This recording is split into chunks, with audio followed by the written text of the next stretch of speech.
안녕하세요. 부동산 전문세무사 유찬영입니다. 고가주택에 대해서 좀 알아보려고 합니다. 이 고가주택의 기준이 9억으로 지금 설정이 되어 있는데요. 과연 9억이 고가주택인가? 작년도 1월 달에 매일경제신문사에서 보도한 내용에 의하면 서울 아파트 중간 가격이 9억이 넘었다고 그래요. 그러면 9억짜리는 고가주택이 아니라 중가주택에 해당되는 것이죠. 그런데 세법은 9억이 넘으면 고가주택이라고 규정을 하고 있어요. 그럼 언제부터 9억이 넘으면 고가주택이라고 했느냐? 이게 98년도까지는 5억 기준이면서 전용면적 기준이 있었어요. 공동주택은 45평이고 단독주택은 80평. 그러니까 5억 이상이면서 전용면적이 공동주택은 45평, 단독주택은 80평 이상이어야 된다. 그것이 98년부터 2002년까지는 6억으로 바뀌면서 면적 기준과 이렇게 두 가지를 동시에 충족해야만 고가주택이라고 했습니다.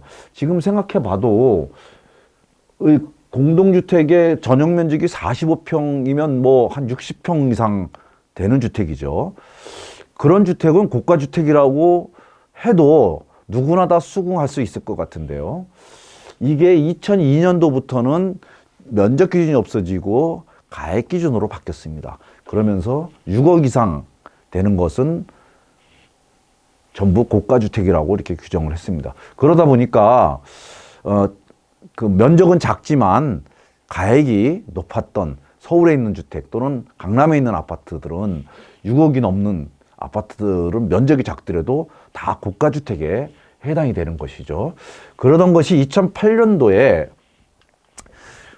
드디어 이제 9억으로 이게 바뀌었습니다. 9억으로 바뀌어가지고 그 이후로 현재까지 이게 9억이에요. 그러니까 지금 12년 이상을 9억을 고가주택이라고 하는 겁니다. 그러면 12년 전에 9억짜리가 지금은 2배, 3배 올랐을 거거든요. 그럼에도 불구하고 아직까지 고가주택을 9억이라고 하는 거죠. 저는 이 9억을 고가주택이라고 이렇게 세법에 규정해 놓은 것에 대해서 잘못했다고 생각을 합니다. 이거를 중가주택으로 고치든지 중가주택으로 아니면 고가주택이라는 명칭을 없애고 그냥 9억을 초과하는 주택에 대해서 이렇게 세금을 중과하겠다라고 규정하든지 해야 되는데 저는 좀 납득이 안 갑니다. 9억이 고가주택인지. 어쨌든 고가주택인 9억이 초과하면 어떠한 그 차별을 받는지 그 내용을 한번 정리를 좀 해봤습니다. 5가지 정도라고 저는 봤는데요. 첫 번째가 임대소득세예요. 임대소득세는 주택이 한 채 갖고 있는 사람은 그거를 임대할 경우에 임대소득세가 과세되지 않는데 그 주택이 9억이 넘어가면 임대소득세를 과세합니다. 두 번째가 그 1세대 주택 비과세에서 제외된다는 거예요. 그러니까 9억이 초과하면 9억까지는 비과세지만 9억이 넘는 부분에 대해서는 양도세를 내야 된다는 겁니다. 그다음에 취득세에서도 주택은 낮은 세율을 적용하지만 그 중에서도 최고세율을 적용합니다. 9억이 초과되면. 그다음에 종부세에서도 9억이 초과하는 주택에 대해서 종부세를 과세하죠. 그래서 1세대 1주택인 경우에는 9억까지를 공제하고 9억 초과분에 대해서 종부세를 과세하고 있습니다. 그리고 마지막으로 과거에 조세감면 제도를 두고 있었는데 그 당시에도 이런 아파트를 샀을 때는 이런 주택을 샀을 때는 양도세를 감면해 주겠다 하면서 단서에 고가주택은 그 양도세 감면을 배제한다. 그러니까 양도세 감면 안 해주겠다. 그렇게 규정들을 하고 있었습니다. 그래서 고가주택은 대략 이런 정도의 어떤 불이익을 받고 있다. 이런 정도로 보시면 될 것 같습니다. 그러면 그 내용을 하나하나씩 다시 한번 자세히 살펴보도록 그렇게 하겠습니다. 우선 임대소득세인데요. 원래 하나의 주택만 가지고 있는, 1주택만 가지고 있는 경우에는 비과세입니다. 임대소득세는 비과세예요. 그러나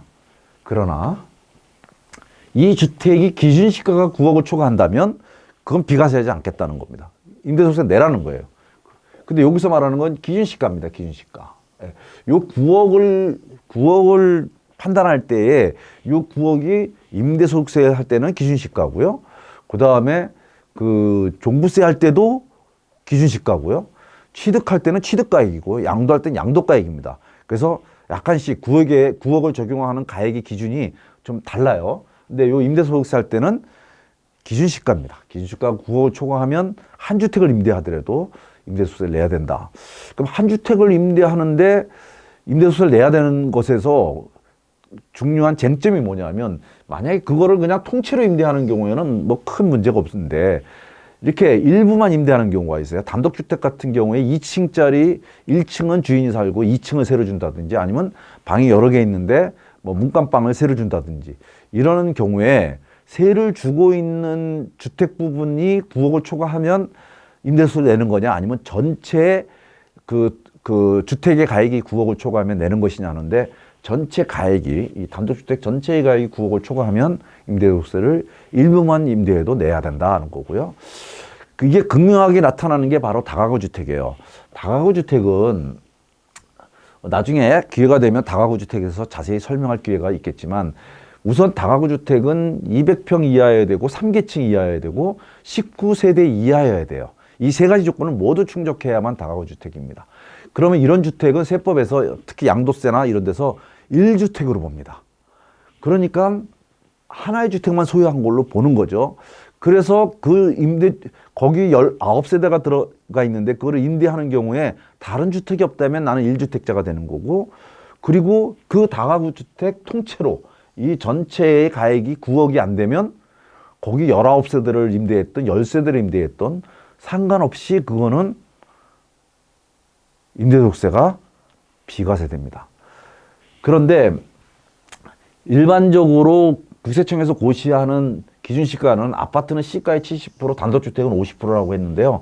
그러다 보니까 서울에도 변두리 또는 그 서울 이외의 지역에서는 이런 다가구 주택이 기준시가가 9억을 초과하는 게 그렇게 많지는 않아요. 그래서 다가구 주택의 세를 뭐 한 달에 1,000만 원, 2,000만 원 월세를 받는다 할지라도 기준시가가 9억이 안 된다면 그것은 임대소득세를 내지 않아도 된다. 여기서 주의하실 게 하나 있어요. 다가구 주택인 경우에, 이 다가구 주택인 경우에 아까 말씀드린 것처럼 3계층이어야 되고요. 그 다음에 19실 이하여야 돼요. 그리고 200평 이하여야 되고요. 그런데 요런 경우가 있어요. 이렇게 다가구 주택을 이렇게 짓죠. 그래서 여기는 이제 그 필로티 주차장이고요. 그래서 1층, 2층, 3층 이렇게 다가구 주택을 줬어요. 요런 경우에는 요거 다가구 주택입니다. 그런데 요 위에 옥탑이 하나 있는데 옥탑을 요거를 방으로 개조를 해가지고 요거를 임대를 했어요. 그러면 건축물 대장에는 요것이 옥탑으로 돼 있지만 세법상으로는 요건 주택입니다. 그러면 주택이 1층, 2층, 3층, 4층으로 돼 있어요. 4층으로 이렇게 되면 요거는 요 다가구 주택 요 조건을 어긴 것이 되는 거죠. 또는 19실 이하인데 요것이 들어가서 20실이 된다든지 이러면 이걸 어기는 것이 됩니다. 그러면 이게 다가구 주택이 아니에요. 예. 다가구 주택이 아닙니다. 다가구 주택이 아니면 뭐죠? 그러면 다세대 주택이 되는 거죠. 즉 여기 20세대가 들어가 있는 거예요. 이거는 양도세 할 때도 엄청나게 피해가 있습니다. 그건 나중에 더 자세하게 설명을 드리도록 하겠습니다. 그 다음에 취득세인데요. 취득세의 경우 일반적으로 취득세는 부동산의 취득세는 4%가 일반입니다.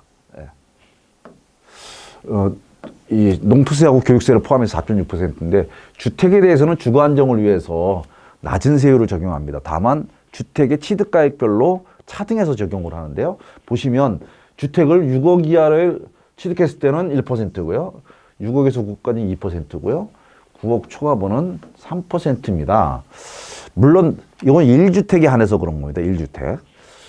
그래서 이 9억을 초과하는 주택을 고가주택이라고 해서 주택 취득세율 중에서 최고 높은 세율을 적용하는 것이죠. 물론 1주택이 아니라 다주택을 취득할 때는 2주택은 8%, 3주택 이상은 12%의 세금을 내야 되니까 이거하고는 완전히 다른 세율을 적용하게 됩니다. 그 다음에 종부세, 뭐 양도세 감면 이런 규정을 볼게요. 종부세를 계산할 때 1세대 1주택의 경우에는 기본 공제가 9억입니다. 즉 9억을 초과하는 주택에 대해서 종부세를 과세하겠다고 하는 겁니다. 물론 그 1세대 1주택을 따질 때에 그 한 사람이 한 주택을 갖고 있을 때를 1세대 1주택이라고 보는데, 공동 소유하는 경우에는 두 사람이 한 주택을 갖고 있기 때문에 1세대 1주택이 아니라고 판단했었죠. 근데 금년도부터는 부부 공동 명의의 경우에도 본인이 선택을 하면 1세대 1주택으로 그 종부세를 과세받을 수 있도록 이렇게 개정이 됐습니다. 이명박 정부하고 박근혜 정부 때 미분양 주택이 굉장히 많았습니다. 그래서 미분양 주택을 어떻게 하면 처리할까 이런 고민을 하다가 정부가 내놓은 방침이 뭐냐면, 미분양 주택을 최초로 분양받아서 취득하는 사람이 그 주택을 팔 때는 5년 동안 발생한 양도소득세는 100% 양도세를 감면해 주겠다는 그런 그 규정을 뒀습니다.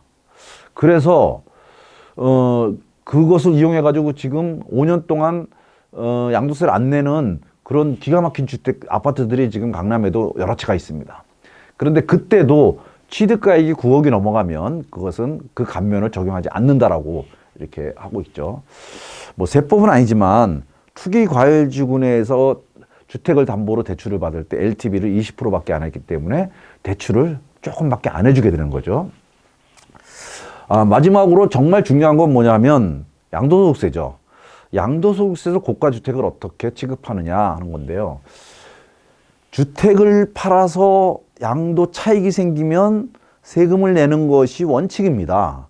원칙인데 다만 1세대가 주택을 하나를 갖고 있다가 팔아서 이익이 생기면 그거 세금 내고 다시 이사를 가면 돈이 모자라서 이사를 못 가잖아요. 그죠? 그래서 거기에는 비과세를 해주겠다는 겁니다. 그런데 그러면 1세대 한 주택을 갖고 있다 팔면 비과세인데, 뭐 이게 10억, 20억, 또 심지어 50억, 100억짜리 주택을 팔아도 1주택이기만 하면 비과세를 받아야 되는 거냐. 그러면 1억짜리는 두 채 이상 팔면 과세되고 100억짜리는 한 채를 팔아도 비과세 된다는 말이 안 되는 거 아니냐. 당연한 논리죠. 그래서 9억까지만 비과세하고 9억 초과분에 대해서는 비과세해 주질 않습니다. 과세를 하고 있죠. 그것이 그때 이걸 9억을 초과하는 주택을 고가주택이라고 하는데, 이때 9억 초과는 양도가액을 이야기합니다. 그래서 1세대 1주택이라도 9억을 초과하면 양도가액이 9억 초과분에 대해서는 양도세를 내야 하는 겁니다. 이 고가주택에 대한 양도소득세에 대해서는 다음 기회에 영상을 통해서 또 좀 더 자세하게 말씀드리겠습니다. 다만 이렇게 고가주택에 대해서 양도세를 과세하더라도 일반적으로는 우리가 그 양도세는 양도 차익에서 여기에 장특공제를 해줍니다. 장특공제를 해주는데, 이 장특공제는 양도 차익의 15년 보유했을 경우 30%를 공제를 해줘요.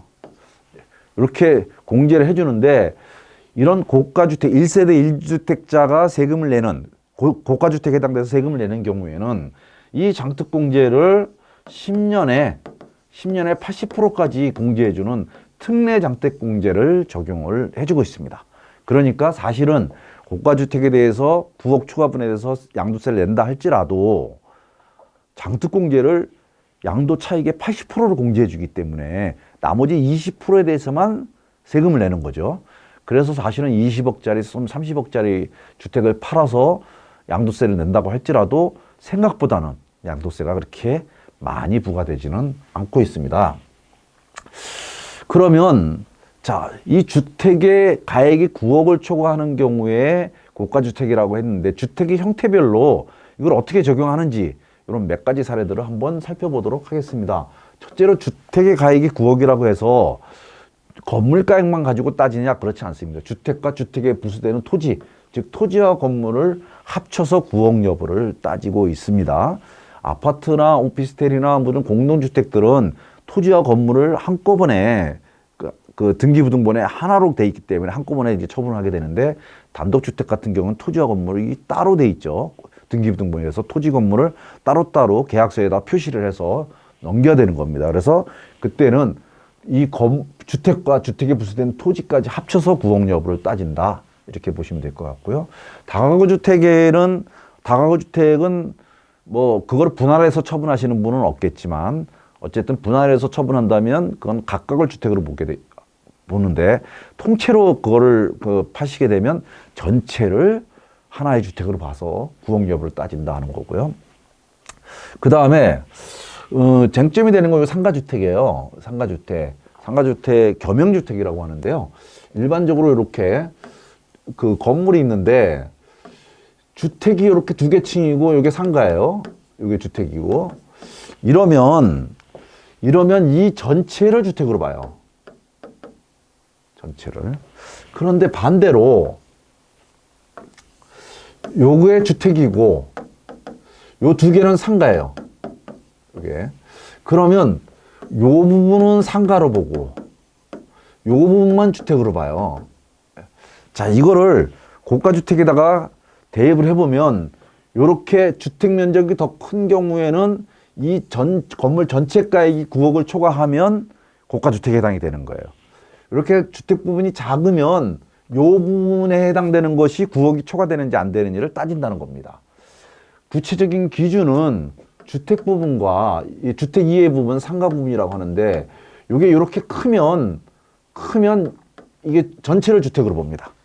그런데 주택 부분보다 상가 부분 이렇게 했을 때 상가 부분이 더 크거나 아니면 똑같다 이러면 이렇게 상가 부분을 상가로 보고 주택 부분을 주택으로 본다는 거죠.